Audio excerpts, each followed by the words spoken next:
Okay, I'm gonna feed my starter so you can see what that looks like as well. This is my jar. I just made a loaf of bread, and I used 100 grams of starter. So I want to feed it 100 grams. So that's like water and flour, and you just divide it if that makes sense. So I'm gonna do 50 grams of flour and 50 grams of water to equal the 100 grams of starter that I used. So I'll put it on my scale. I prefer using a scale. You can look up the measurements on Google if you want. It won't be as accurate, but it'll still be fine. And once you like do it a couple times and you realize what like consistency you're looking for, you'll be able to figure it out. And it doesn't really matter that much. Okay, so 50 grams of water. Just use like room temperature. Cold is even fine. Just don't use hot because it'll kill it.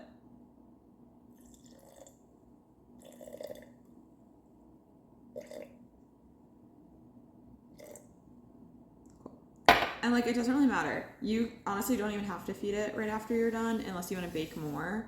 Because it really just matters like how much starter you have on hand. So you can have like a teeny bit, just like literally scrapings in the jar, and you'll still have starter that you can feed and use to make bread if you don't want to maintain like a lot of starter. I will say if you're starting out, just use this. Like just do like a jar because it's easier. I don't know. It just like makes more sense I think when you're starting out, but you can decide for yourself. And I'm just using all-purpose flour. I have this King Arthur organic. You can use just like whatever unbleached flour from the store. It doesn't matter. I use store brand, just like unbleached white flour for a long time. It'll work. It doesn't matter. Some people say like use bread flour, use a little rye flour. It literally just like store brand white flour is fine. Like it works. Okay. 50.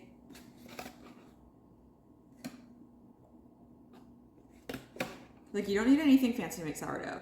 Like I made sourdough for years with literally just like an old jar, store brand flour, tap water, and like a plastic bowl. You need something to bake it in, but you can still do it on just like a baking sheet. Like you don't need anything. Like it's fine. You don't need any gadgets. You can do it. It's cheap. It's like a fun little project. And honestly, I think it's really easy. Like it's easier than like doing, I don't know why I'm doing like the smallest amounts like this, but I think it's easier than doing like a start to finish loaf with like a yeasted bread, if that makes sense. Just because like you can make the dough and then you don't have to touch it for 8 hours. And it's like, oh, I don't have time to bake it. I can throw it in the fridge for like a couple days until I have time, which I really like. You don't have to like continually do it. And if it gets overproofed, like unless it's ridiculously overproofed or ridiculously like underproofed, it like almost always works out and is an enjoyable loaf. So that's done. I'm gonna mix it up. Some people say don't use metal. I always use a metal spoon. It doesn't matter. Everyone makes all these rules, like it doesn't matter. I've never tried to like ferment my whole loaf in a metal bowl, which I kind of want to do and just see what happens because I don't know, like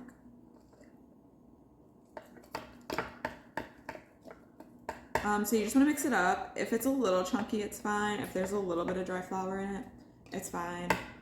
I usually just let it be like pancake mix consistency, and then I stop trying because like the yeast is gonna eat it regardless. Like it's not.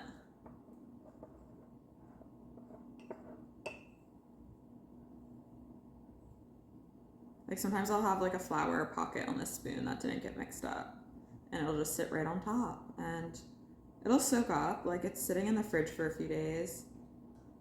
I might leave this out because I might try to make some dough tonight, and it usually takes a few hours.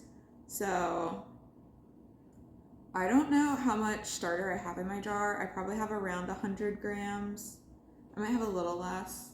And then I just added like 100 grams to it, so I probably have around 200 grams in here. And yeah, so you can come up with that ratio if you want. If it's like a 1 to 1 to 1, whatever. I don't know. I'm not great with fractions, but I try to feed it around the same amount that's in the jar, and it takes a couple hours to come to full peak, which I like because it gives me time. But you can feed it less or more if you want it to take less time or more time. But you'll figure that out. Should I be using this because it's rusty? No. Am I going to put it back on here? Yes. Don't screw it on tight if you're leaving it on the counter. If you're putting it in the fridge, screw the lid on tight. Move the rubber band to the top of the starter so you can see when it expands and stuff. Oh, I should probably show you what it looks like. That's what it looks like. Mine's not super thick. Some people like it really thick. It doesn't matter. It'll be thicker if you use like bread flour or something with more protein, but it doesn't matter. Okay, but that's how you feed a starter.